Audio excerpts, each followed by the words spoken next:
Hello friends and welcome back to my channel Bengali family in UAE, जहाँ मैं बात करती हूँ यूएई और ट्रैवल से रिलेटेड छोटी बड़ी खबरों की। तो दोस्तों, यूएई विजिट वीज़ा को लेकर एक फिर बहुत बड़ी समस्या का सामना लोग कर रहे हैं। क्या है रिसेंट अपडेट, जानने के लिए आप सबसे रिक्वेस्ट है वीडियो को एंड तक के देखिएगा ताकि पूरा अपडेट आप सबको पता चल सके। तो दोस्तों, यूएई में आए हुए हज़ारों विजिटर्स को काफ़ी ज़्यादा प्रॉब्लम्स का सामना पिछले कई दिनों में करना पड़ा है। इसका रीज़न है वीज़ा एक्सटेंशन। जैसे कि आप सबको पता है कि इस समय पे कोई भी ग्रेस पीरियड नहीं है और जॉब्स की हालत भी कुछ खास नहीं थी पिछले 2 महीनों में। तो लोग बहुत ज़्यादा तादाद में इस समय पे विज़िट वीज़ा एक्सटेंशन करवा रहे हैं, लेकिन इतनी ज़्यादा समस्या लोगों ने फेस की है। स्पेशली पर्टिकुलर किसी नेशनलिटी के ऊपर ये डिपेंड करता है कि आपका वीज़ा कितने जल्दी आता है, क्या प्रोसेसिंग टाइम होता है, सारी चीज़ें।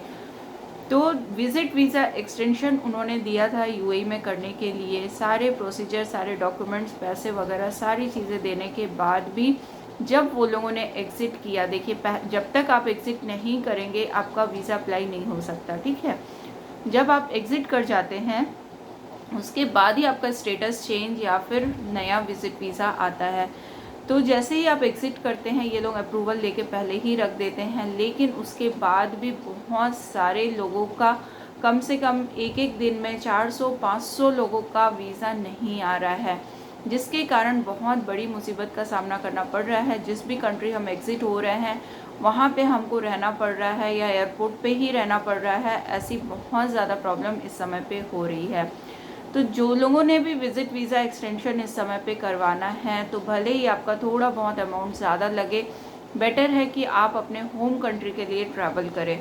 उससे क्या होगा कि आप अपने होम कंट्री ट्रैवल करते हैं और विज़िट वीज़ा अगर आपका फिर से आ जाता है तो फिर से आप आ सकते हैं, और अगर नहीं आता है तो कम से कम ये जो लोग एयरपोर्ट पे या कहीं जाकर दिन 1-2 दिन 3 दिन तक, मैक्सिमम मैंने सुना है 3 डेज़ तक वीज़ा नहीं आया है, ये जो 3 दिन का गैप आ रहा है कम से कम उसके लिए कोई प्रॉब्लम ना हो। और जब हम एग्ज़िट भी करते हैं ना तो उस कंट्री का भी वीज़ा हमें लगता है। कोई है जो वीज़ा ऑन अराइवल देते हैं, कोई है वीज़ा लगता है, लेकिन जो नियर बाई कंट्रीज़ हैं उसके लिए वीज़ा लगता है। जो लोग भी एग्ज़िट कर रहे हैं वहाँ का वीज़ा ले रहे हैं, फिर आने के टाइम पे नया वीज़ा, तो खर्चा भी इतना ज़्यादा कर रहे हैं, लेकिन इतनी ज़्यादा प्रॉब्लम का सामना करना पड़ रहा है। इसलिए आप लोग जो लोग भी एक्सटेंशन करवा रहे हैं, एक बार आप लोग सोच लीजिए कि आपके लिए क्या बेस्ट होगा।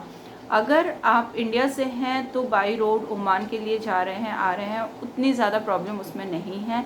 लेकिन अगर आप पाकिस्तान से हैं, बांग्लादेश से हैं, श्रीलंका से हैं, नेपाल से हैं, तो बेटर है कि आप लोग इस समय पे अपने होम कंट्री ट्रैवल कीजिए।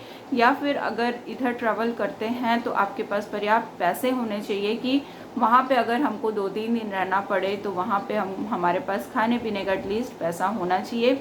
या फिर जो एजेंट आपको विजिट वीज़ा एक्सटेंशन करवा के दे रहा है, आप उनसे पूरा पैकेज की बात कीजिए कि जब तक हमारा वीज़ा नहीं आता है तब तक का पैकेज हमारा कितना लगेगा, तो उसमें रहना खाना भी इंक्लूड हो जाता है। ऐसे भी बहुत सारे पैकेजेस इस समय पे यूएई के जो ट्रैवल एजेंट्स हैं उनके पास अवेलेबल है, तो आप लोग वो ले सकते हैं ताकि कोई प्रॉब्लम ना हो। आप लोग रेट्स कंपेयर कीजिए कि आपके होम कंट्री का रेट क्या है और आप लोग जो ये एग्ज़िट कर रहे हैं उसमें कितना खर्चा आ रहा है। अगर लगभग बराबर आ रहा है या थोड़ा भी ज़्यादा आ रहा है, बेटर है अपने होम कंट्री ट्रैवल कीजिए ताकि आपके साथ कोई प्रॉब्लम ना हो। तो गाइज़, आई होप ये वीडियो आप सबके लिए हेल्पफुल रही होगी। मिलते हैं नेक्स्ट वीडियो में एक नई अपडेट के साथ, तब तक के लिए goodbye and take care.